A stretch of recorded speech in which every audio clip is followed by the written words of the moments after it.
సహజం. సమస్యలు వస్తూ ఉంటాయి, ఆరోగ్య సమస్యలు వస్తూ ఉంటాయి. ఆ చెట్టుని తీసుకోండి ఉదాహరణ. ఆ చెట్టు ఎంత నిర్భయంగా దర్జాగా నిల్చుంది, ఆకులన్నీ రాలిపోయిన తర్వాత కూడా.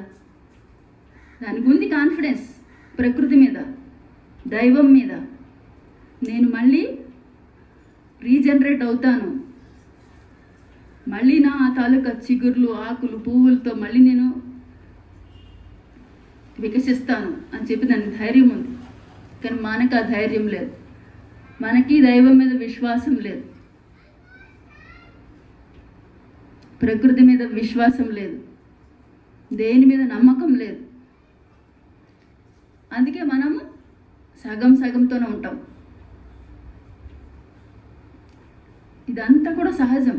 ఒక తలనొప్పి రావడం, ఒక ఫీవర్ రావడం, అప్పుడప్పుడు కొన్ని సమస్యలు రావడం, ఇవన్నీ సహజమే.